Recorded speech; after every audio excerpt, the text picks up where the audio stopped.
Capítulo 2 A Lei Kármica.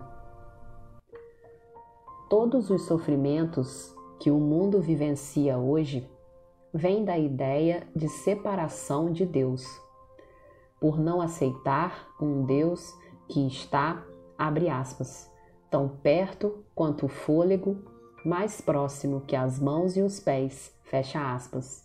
Um Deus que não é só capaz, como também quer e deseja que frutifiquemos com abundância.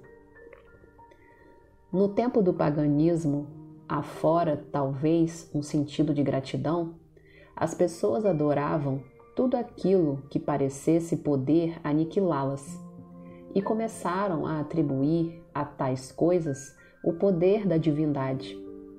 À medida que a consciência humana evoluiu, apareceu a ideia de um Deus único, mas, aparentemente, o homem não estava preparado para perceber Deus como realmente é. E assim, encontramos um tipo estranho de Deus na escritura hebraica. Assim como sabemos que o sol, a lua e as estrelas não são Deus, sabemos hoje que Jeová, o Deus da ira e da vingança, não é Deus. O Deus do Velho Testamento não é Deus. É a lei do karma. É a lei que diz que, abre aspas, o que você semear, colherá, fecha aspas. É a lei que diz que se fizermos o bem virá até nós. Por outro lado, se fizermos o mal, este recairá sobre nós. Abre aspas. Como o homem pensa em seu coração, assim ele é, fecha aspas. Essa definição não corresponde ao que é Deus. É a lei kármica que foi reconhecida como Deus.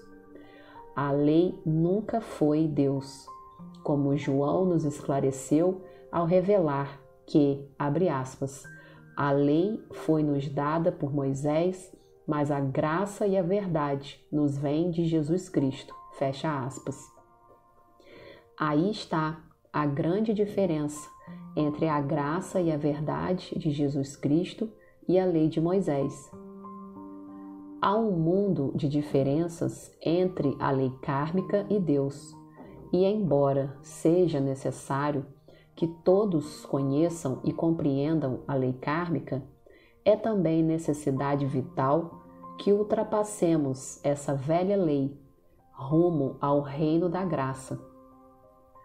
Nunca conseguiremos esse objetivo violando a lei do karma, mas compreendendo seu lugar e significado em nossa vida. Os 10 mandamentos com que estamos familiarizados são parte dessa lei. Por exemplo, vejamos a ordem. Abre aspas, honrar o pai e a mãe, fecha aspas. Alguém chamaria essa ordem de ensinamento espiritual? Qualquer um que tenha sido tocado pelo Espírito de Deus, mesmo no mais leve grau, seria incapaz de fazer outra coisa senão honrar o pai e a mãe e amar seu próximo como a ti mesmo. Teria existido alguém que tivesse a pretensão, mesmo em sonho, de dizer a Jesus Cristo, ou João de Patmos, ou Buda, ou Lao Tse, para honrar o pai e a mãe e amar os inimigos como a si próprio? Poderá alguém que tenha sido tocado pelo Espírito de Deus ter manifestado intolerância, parcialidade ou preconceito contra raças ou religiões? Essas leis são para os seres humanos que ainda não alcançaram o estado mais alto como humanos, mas estão em estado de consciência tão baixo que ainda precisam ser lembrados de que não podem cobiçar a propriedade do vizinho, sua mulher, sua terra. Houve, de fato, nos primórdios da humanidade, a necessidade da lei, quando era necessário que nos dissessem como agir uns com os outros. Se, porém, continuarmos nesse estágio, nosso caminhar rumo à liberdade espiritual será muito lento. Todos os que estão na terra um dia estarão no céu. Todo o mundo poderá um dia se elevar acima da doença e do pecado mortal e aceitar a herança de sua filiação divina. Mas ninguém poderá fazê-lo vivendo sob a lei e nem aprendendo a ser um bom ser humano. Esta tarefa não poderá ser levada a cabo apenas por alguma forma humana de adoração, nem pelo fato de alguém se tornar honesto e ético. Essas são apenas as primeiras etapas. Deixando nossos desejos carnais, mortais, egoísticos, apenas provamos que estamos progredindo rumo a um estágio mais alto de humanidade. Por fim, virá o dia em que de fato atingiremos a realização do Espírito de Deus que habita em nós, quando estaremos face a face com Ele, quando Ele tocará nosso ombro, nossa cabeça ou nosso coração, quando, de um modo ou de outro, Ele anunciará a sua presença. Até lá, não seremos mais que bons homens ou mulheres. Até lá, não estaremos muito isentos da lei do prêmio e do castigo. E desse momento até o fim de nossos dias na terra e pela eternidade afora, estaremos sob a graça. Então já podemos ter os primeiros vislumbres dessa grande verdade, que estivemos vivendo tantos dias de esforço sob a lei de karma, violando-a ou obedecendo-a, acreditando que se fôssemos bons hoje, as coisas boas do mundo fluiriam amanhã até nós e que poderíamos trapacear amanhã burlando a lei. Foi-nos dito que se pecássemos, Deus nos puniria, mas essa é a versão de Deus do Velho Testamento. Nenhum desses ensinamentos que tenha sido consignado por Jesus Cristo aparece no Novo Testamento.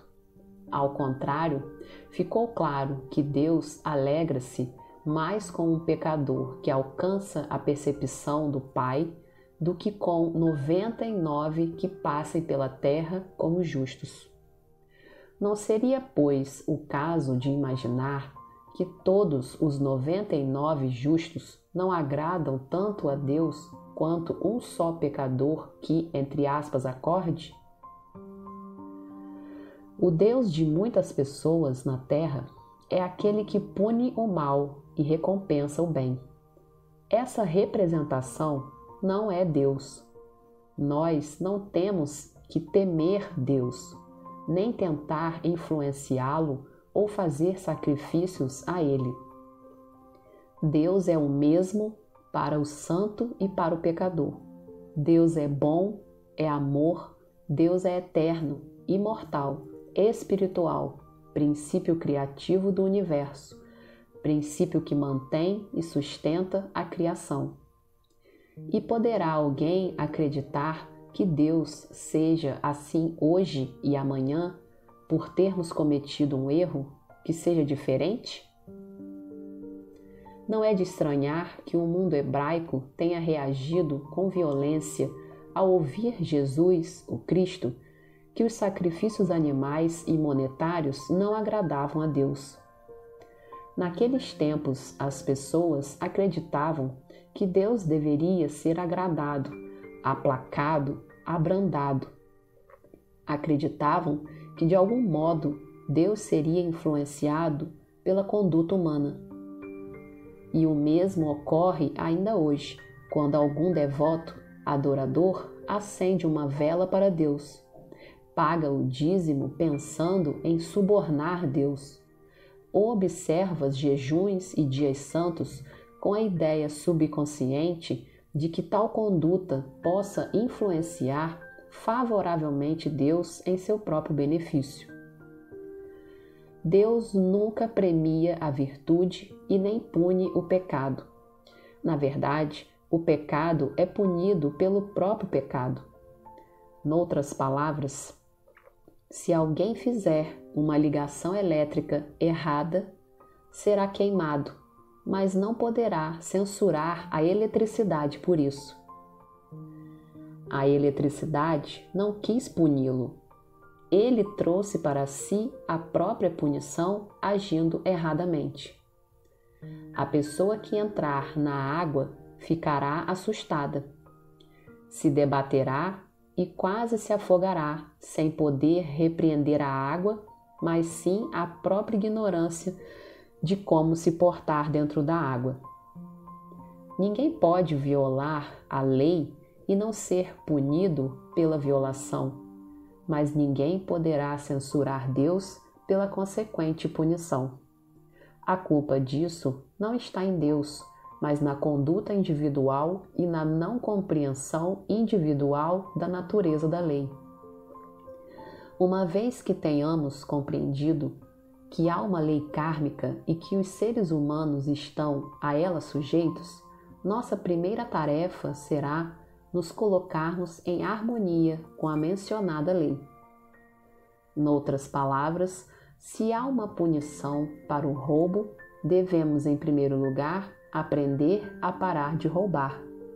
Se há punição para a mentira, devemos nos treinar a não mentir, mesmo que, no momento, pareça haver alguma vantagem no deslize da falsidade.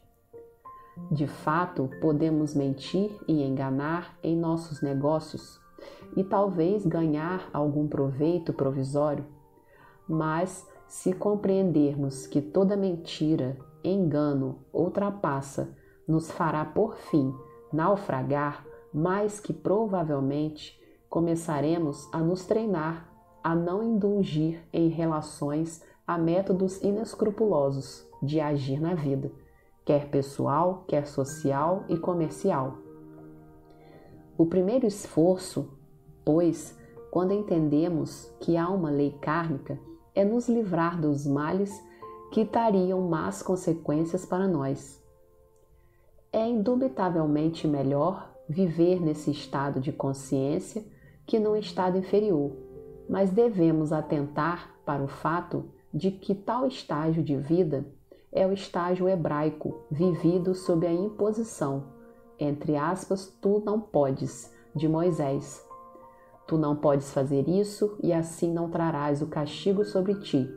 Tu não podes cobiçar a casa do teu vizinho e assim não atrairás problemas para ti.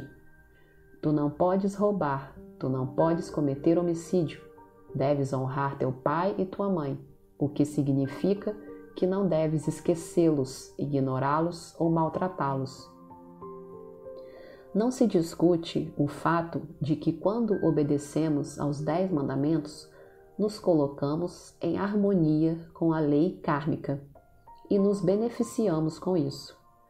Não podemos, porém, esquecer que estamos ainda sob a lei e que uma próxima violação pode trazer problemas.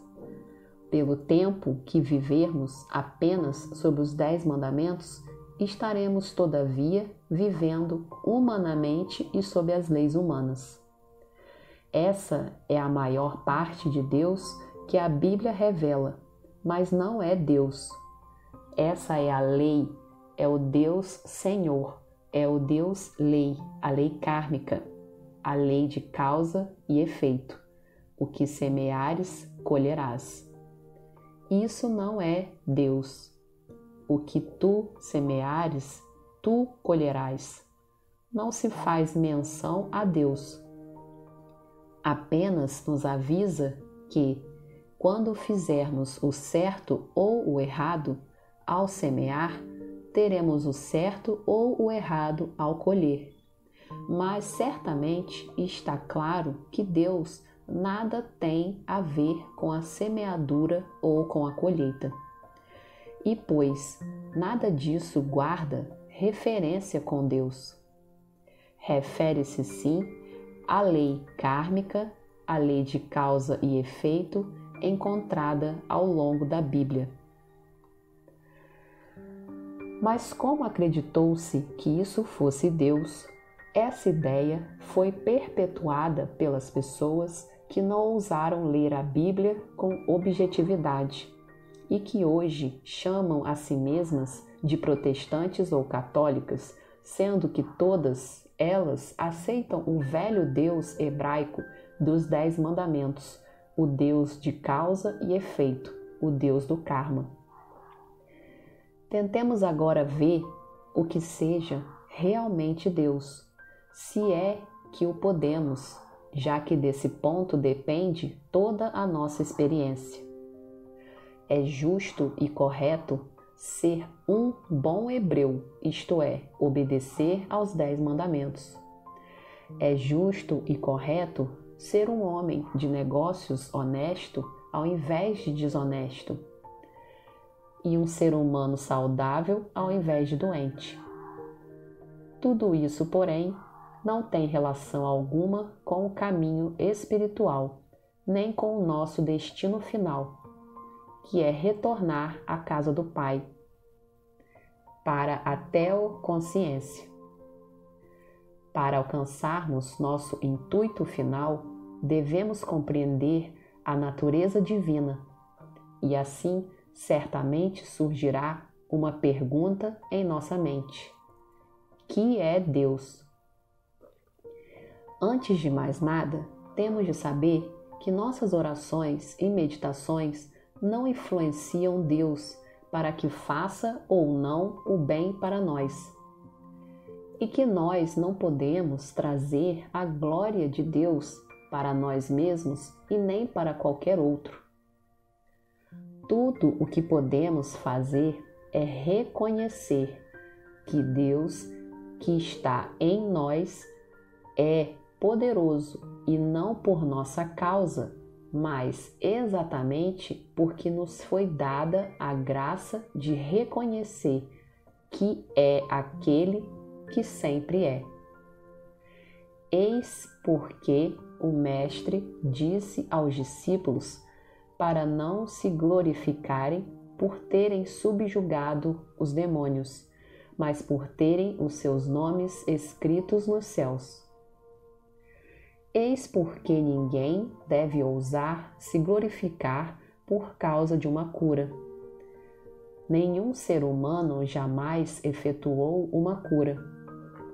Ela é trazida por um estado divino do ser espiritual que atua, e só pode atuar por meio e como consciência de alguém que conheça a natureza de Deus e possa, assim, trazer a cura para a esfera da manifestação visível. Esse é o nosso papel nesse glorioso trabalho espiritual.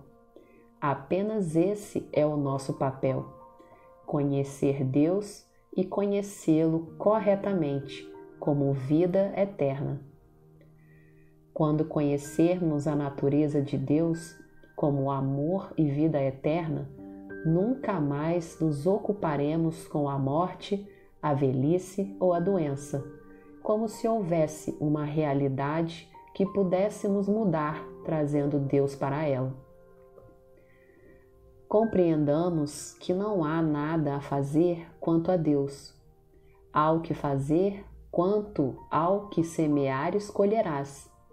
Se acreditamos numa lei de pecado, de matéria, de doença ou numa lei punitiva, será essa a marca que iremos imprimir à nossa vida e à vida dos que esperam que nós uma orientação espiritual. Quando compreendermos que a natureza de Deus é amor, compreendemos também a palavra graça. Compreendemos que o nosso bem nos vem pela graça e não por sermos merecedores ou dignos dela. Qual ser humano pode ser bom o bastante para merecer Deus? Em relação a isso, quanto mais qualidades humanas tivermos, mais teremos o que varrer de nós antes de podermos perceber Deus. Não podemos chegar ao ponto de merecer Deus. Só podemos galgar o ponto em que a parte de nós que quer ser meritória ou parece não sê-lo, seja removida do caminho e o nosso verdadeiro eu seja revelado. Nosso bem físico, mental, moral ou financeiro é nosso pela graça divina, como um presente de Deus. Não podemos ganhá-lo ou merecê-lo. Não podemos influenciar Deus para que nos dê. E nenhum ato, fato ou pensamento nosso é poderoso o bastante para impedir Deus de agir e de continuar operando. Embora nossos pecados sejam escarlates, no momento exato em que percebemos nossa verdadeira identidade, tornamo-nos brancos como a neve. De fato, enquanto aceitarmos o karma, isto é, enquanto aceitarmos a nós mesmos como apenas seres humanos, teremos a lei de karma agindo em nossa vida.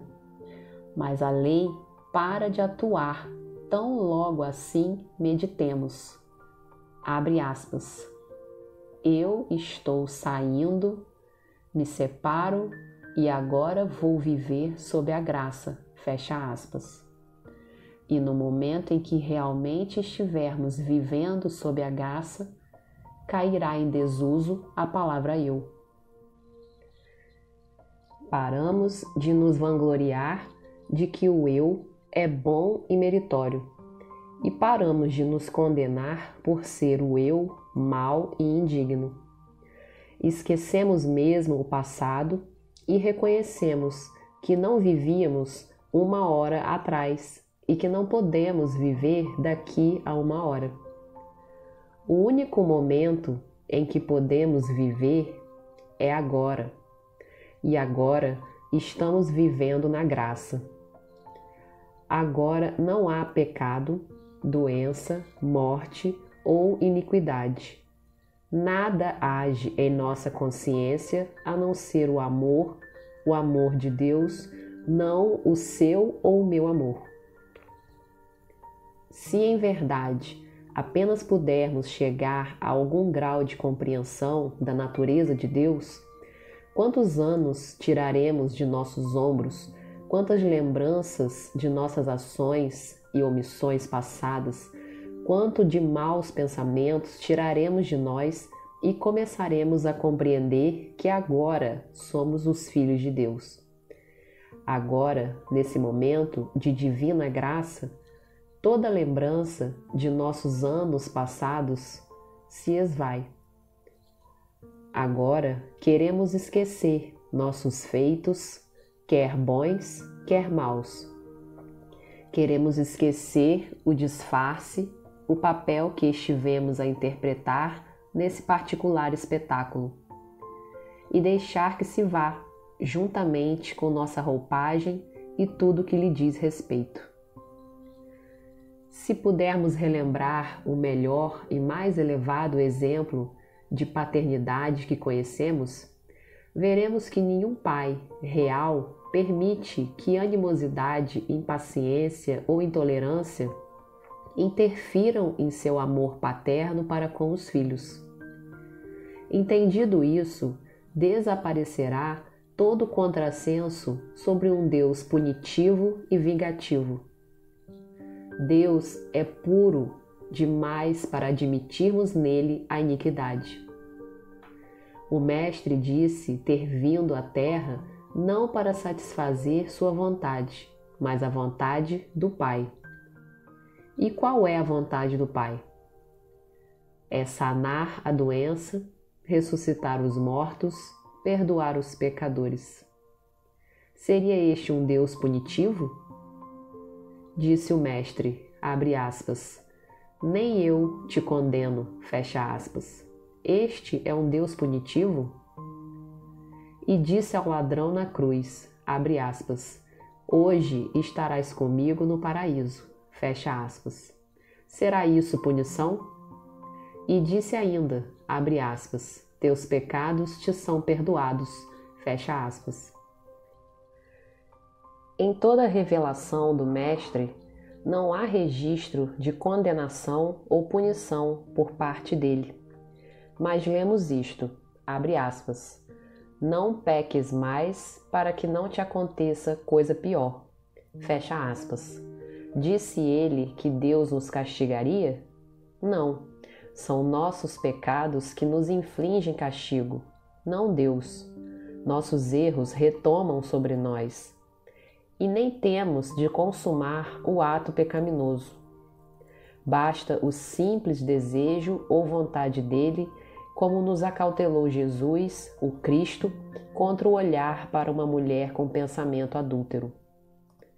Não é necessário consumar o ato, pois o estado mental traz de volta algo de sua própria natureza. Aqui não se trata de viver sob a lei de Deus, mas sim de viver sob a lei de karma, pois quando vivemos sob a lei de Deus, não há possibilidade de existir qualquer pecado. A crença pagã corrente de que Deus vá à nossa frente para punir nossos inimigos foi trazida de tempos remotos. Assim, todos sobre a terra oram pela paz mundial, oram a Deus por essa paz, mas Deus os ignora. Homens e mulheres oram pelas suas crianças, pela sua saúde e segurança, mas Deus ignora seus rogos também. Se Deus não atende nossas orações para o bem, que chance haverá de atendê-las para o mal? Que tipo de Deus adoramos? Haverá uma raça ou um povo sobre a terra tão melhor que os outros que Deus queria destruir uns por causa dos outros? Ou uma nação por causa de outra? Será que já houve mesmo, humanamente falando, uma raça ou nação perfeita? Durante o último século tivemos 3 grandes guerras, e os vencidos eram cristãos e democráticos tanto quanto os vencedores. Que grande esforço de imaginação é necessário para acreditar, por exemplo, que a Rússia tenha sido vitoriosa na guerra por ser cristã e democrática? Não está, pois, claro que os créditos e descréditos foram atribuídos a Deus, coisa pelas quais Deus não é responsável? Enquanto aceitarmos a lei do olho por olho e dente por dente, estaremos acionando a lei do karma. O que fizemos para os outros será feito para nós. Nos nossos tribunais criminais, essa antiga lei é aplicada, sentenciando à morte alguém que tenha cometido assassinato. De outro lado, porém, quando um governo envia homens e mulheres de sua nação para cometer assassinato em massa, ele não espera que ao retornar sejam punidos. Mas isso é porque nada sabem sobre a lei kármica e sua inexorabilidade.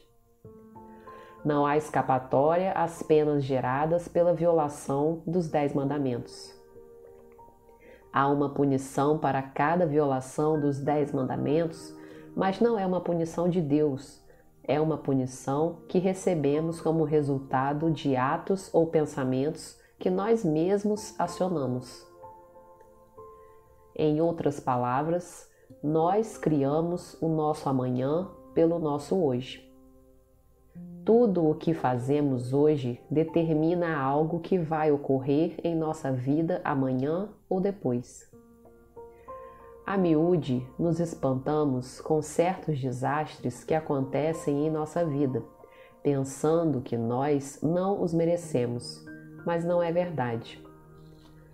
Nós os merecemos, se não pessoalmente, ao menos por fazermos parte de uma consciência racial ou nacional. Como cidadãos de um país, somos responsáveis pelos atos de nosso governo. E quando endossamos atos que violam os 10 mandamentos, acionamos a lei kármica e seus resultados inevitáveis recairão sobre nós. O único modo de um indivíduo escapar desse karma ocasionado pelo seu governo é intimamente discordar de tais atos. Quando um cidadão concorda que se jogue uma bomba que varre uma cidade inteira, tal cidadão participa da experiência kármica dos seus governantes, e dia virá em que será pago em moeda semelhante. Contudo, se o cidadão não só repudia o fato, mas chega ao ponto de afirmar com sinceridade, abre aspas, preferiria ser atingido pela bomba e ter minha própria família destruída, a aprovar que meu governo destrua os outros com ela. Fecha aspas. Nesse estado de consciência, o indivíduo está livre dos efeitos do karma acionado por tais fatos. Não é necessário combater o governo e nem pregar contra seus pecados. Basta que dentro de si mesmo o cidadão não concorde com a violação dos 10 mandamentos. Quando o Mestre nos deu a verdadeira religião espiritual, desconsiderou 9 desses mandamentos e substituiu todos pelo primeiro mandamento. Abre aspas. Amarás o Senhor teu Deus com todo o teu corpo, com todo o teu coração, com toda a tua alma e toda a tua mente. Fecha aspas. E ele acrescentou outro também antigo. Abre aspas. Amarás teu próximo como a ti mesmo. Fecha aspas. Esses são os únicos mandamentos a que Jesus atribuiu significado espiritual, e eles são o guia da nossa condição humana. O primeiro, abre aspas, amarás o Senhor teu Deus, fecha aspas, tem a finalidade de nos conduzir à obediência a Deus e às suas leis. Amar o próximo como a nós mesmos nos tira definitivamente do jugo da lei, pois não desejaremos pensar e nem cometer qualquer mal ou injustiça para os outros mais do que o desejaríamos para nós. Orar a Deus para prejudicar ou injuriar os outros é uma forma de ignorância pagã, e orar a Deus para obter vantagens pessoais é também outra forma de estupidez pagã. Por isso, no nosso interrelacionamento, vivemos imersos na realidade de que somos um. Ou, como ensinou o Mestre, abre aspas, não chameis a nenhum homem sobre a terra de vosso Pai, pois que um só é o vosso Pai, aquele que está nos céus. Fecha aspas. Se pudermos nos ver uns aos outros como irmãos e irmãs, não estaremos gerando efeitos kármicos para nós, pois nossa vida será de amor, devoção, serviço e partilha. Se nosso relacionamento for puro, não desejaremos nada de quem quer que seja, a não ser a chance de trabalhar, partilhar e de alguma maneira ser instrumento de bênção para o outro nosso ser. Nada pediremos em troca. A oportunidade de repartir, de amar e cooperar será suficiente, pois tudo o que o Pai tem é nosso, e o Pai tem todos os meios de nos suprir sem que o desejemos ou peçamos. Um tal estado de consciência da nossa verdadeira identidade cria uma ligação espiritual entre todos aqueles que estão neste mesmo caminho. Nessa ligação, ninguém pensa em tirar vantagem de qualquer outro. Ninguém pensa no benefício próprio, em autoengrandecimento ou em qualquer outra egoística forma, mas sim de partilhar o eu. Finalmente, esse será o comportamento geral sobre a Terra, e a lei do olho por olho cessará de agir em nossas vidas. Os pensamentos que expressamos como seres humanos voltam para nós, pois essa é a natureza da lei, do o que semeares, colherás, mas Deus não pode ser culpado por isso. Nós acionamos a lei kármica, e é isso que retoma para nós. Todos nós, pelo fato de termos nascido, temos sido culpados de ofensas, omissões e ações e com isso nos colocamos sob os efeitos da lei. Surge, pois, naturalmente a pergunta: a lei kármica pode ser rompida? Pode-se pôr um basta nela? A resposta é sim. Podemos parar os efeitos da lei kármica a qualquer momento de nossa vida, ao reconhecermos que nós mesmos a acionamos pelos nossos pensamentos e feitos e pela aceitação de uma consciência racial, religiosa ou racional, para depois renunciar a tudo isso.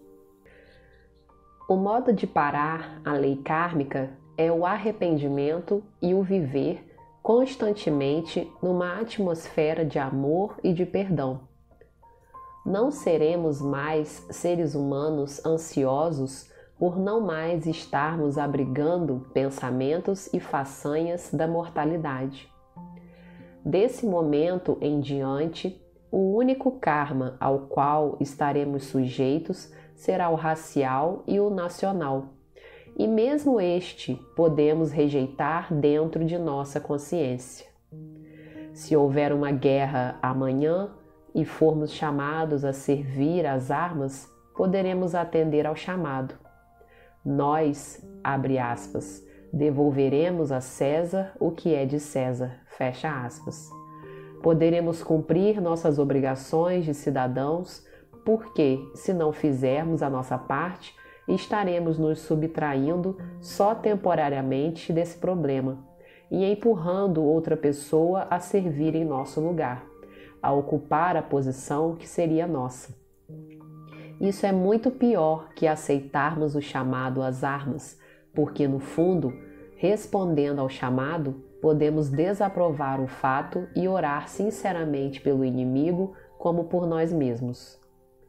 Nós podemos orar pela segurança, pela liberdade e salvação do inimigo e mesmo, abre aspas, devolvendo a César o que é de César, fecha aspas, nos livrar desse modo do retorno da lei kármica no desempenho daquilo que nos foi solicitado como cidadãos, sem ódio ou espírito de vingança, mas com desapego.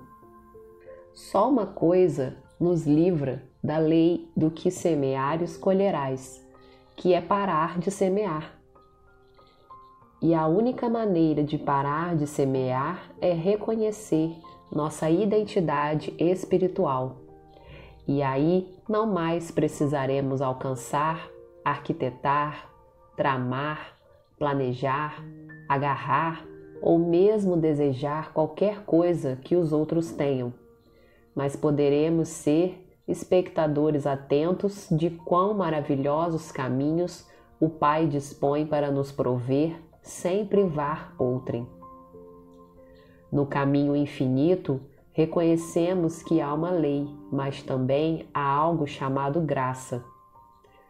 Deixe-me explicar deste modo.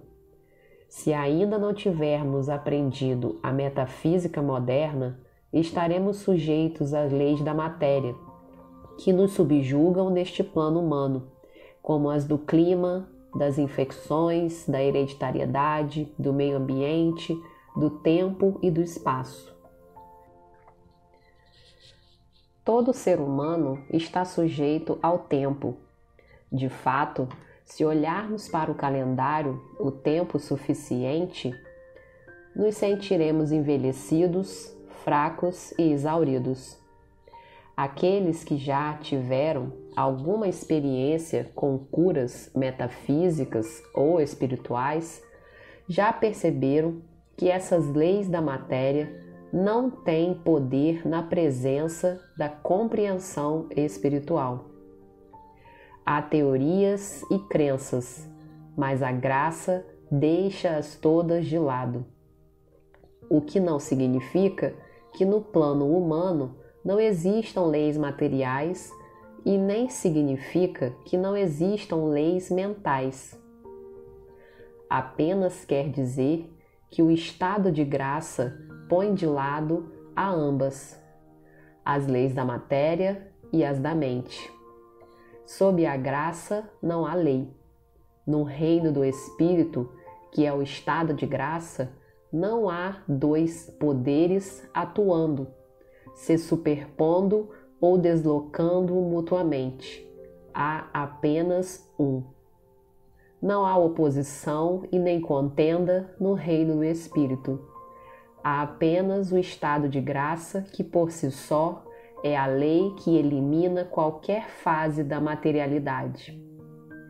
Quando entramos no estado de graça, não temos mais boa ou má saúde, suprimento farto ou pobre.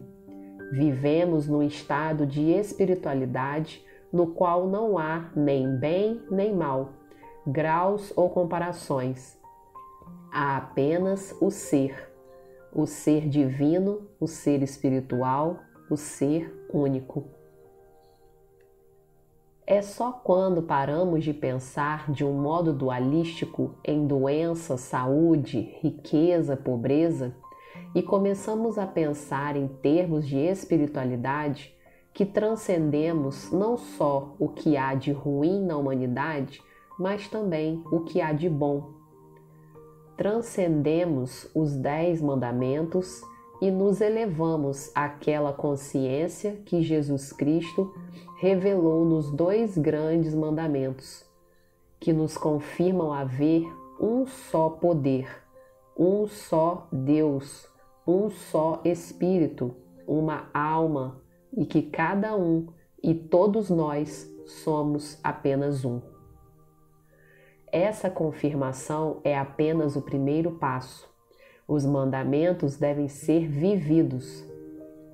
Eles devem ser aceitos pela consciência, de modo que aprendamos de fato a perdoar nossos inimigos.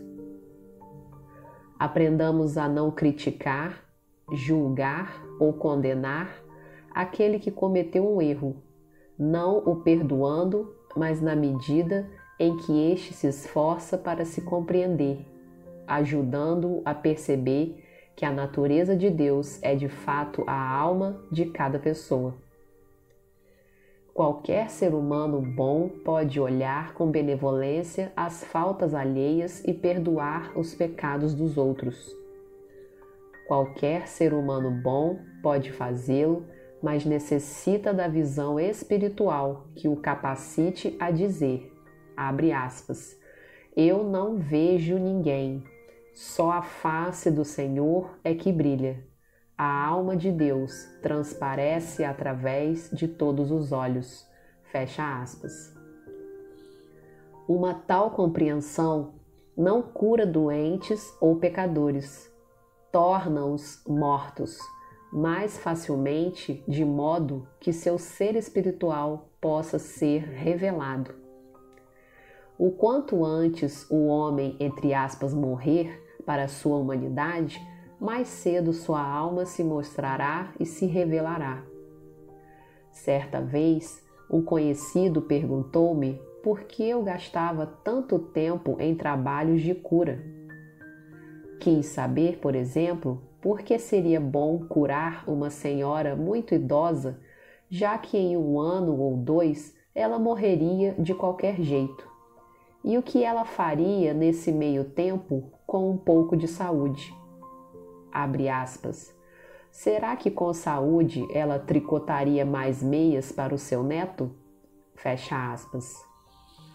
Compreendi esse ponto de vista, mas não o compartilho. Não me interessa que avós façam meias de tricô para os netos.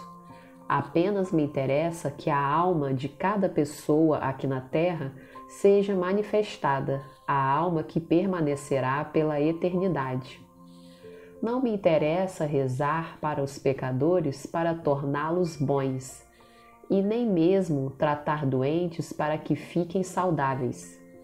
Reconheço o lugar de cada coisa na escala ascendente, mas essa não é a finalidade do nosso destino. Não é o intuito do nosso trabalho. Agora é chegado o tempo de não mais pensar em ser saudável ou rico, e sim o momento de pensar em ser espiritual. Tempo chegou de pensar no ser, de perceber que o Espírito de Deus reside em nós, a fim de que possamos reivindicar nossa herança de filhos de Deus, co-herdeiros com o Cristo de todas as riquezas do céu. É tempo de pensarmos assim, abre aspas, se fôssemos crucificados, poderíamos ressurgir do túmulo? Se fôssemos crucificados, quer na cruz ou por um calendário, poderíamos nos erguer e caminhar sobre a terra? Novamente, em corpo físico, falar, comer, beber? Fecha aspas. A cada um de nós já deve ter ocorrido que deve haver algo mais na vida que ser saudável e ter fartura. Há algo mais para se viver do que vagarmos pelo mundo para nosso regozijo. Há algo mais na vida, e isso é a vida. A vida é eterna, a vida não conhece túmulo, desconhece enfermidades, pecado, pobreza, guerra ou carência. Podemos nós alcançar essa vida? Qualquer um que tenha alcançado um pouquinho de visão espiritual pode ajudar na obtenção dessa vida, curando as doenças físicas, mentais, morais e financeiras de seu próximo. Podemos nos ajudar mutuamente a ter um senso mais amplo de abundância. Podemos revelar e ensinar a verdade espiritual, ajudando com isso nossos irmãos ao longo do caminho. Mas é tudo o que podemos fazer. Depois disso, cada um de nós, dentro de si, deverá, entre aspas, morrer para o homem velho, para que possa nascer o homem novo. Cada um por si mesmo deverá reconhecer que isso pode ser feito e que há aqueles que têm estado na terra e nunca morreram. E se pudermos nos elevar o bastante em termos de consciência, poderemos a eles nos reunir. Há aqueles que agora mesmo estão em comunhão com Jesus, o Cristo, com Moisés, Abraão, Lao Tse, Buda, João e por que não?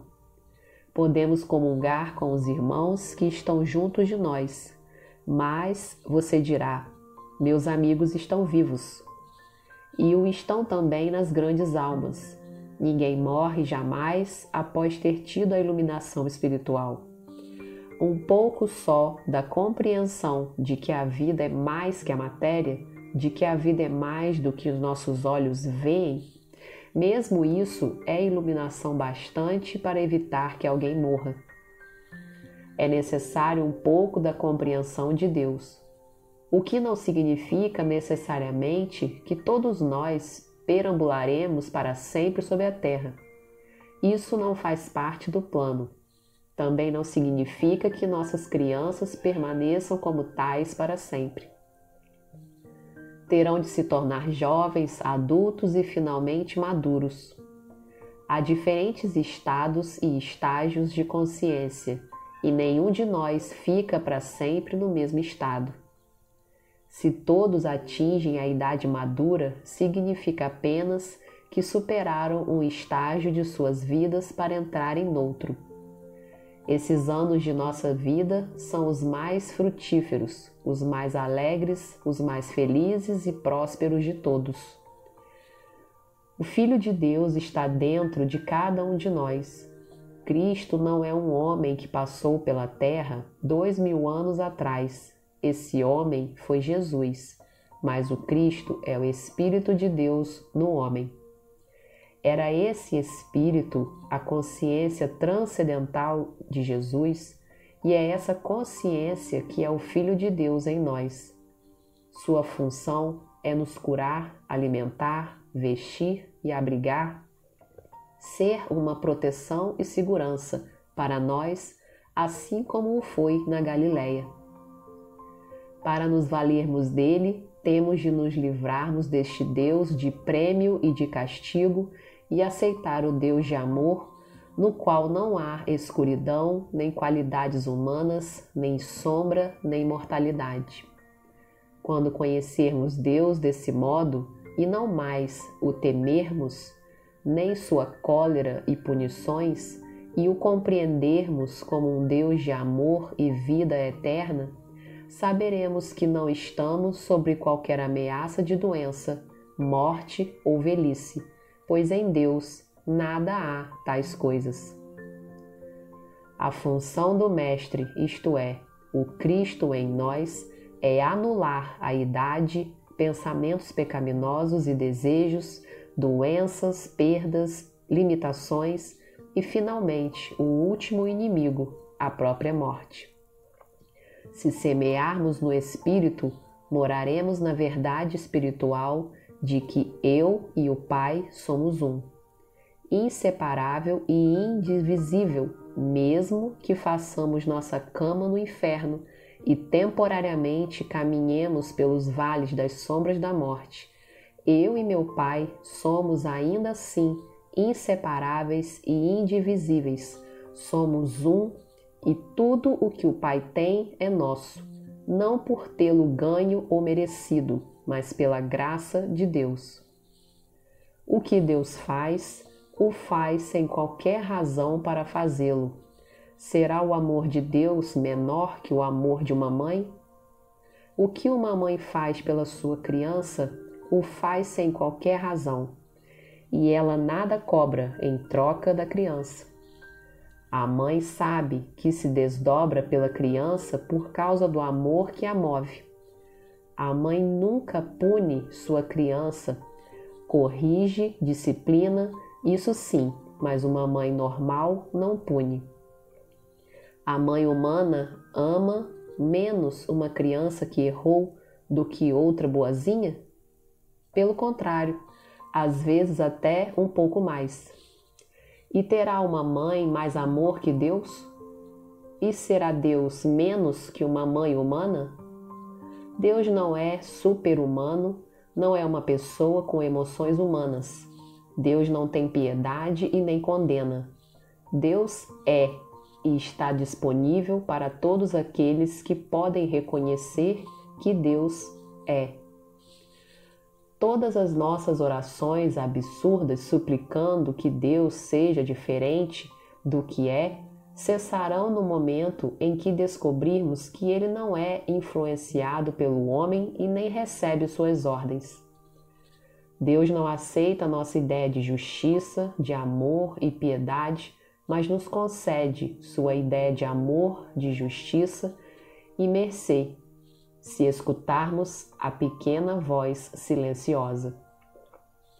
Honremos a Deus pela compreensão de sua onipotência, sua onipresença, sua onisciência. Deus é a infinita inteligência e o infinito amor que mantém a lei universal. Em vez de verbalizarmos orações a Deus, fiquemos recolhidos no silêncio dentro de nós mesmos para podermos ouvir a pequena voz silenciosa.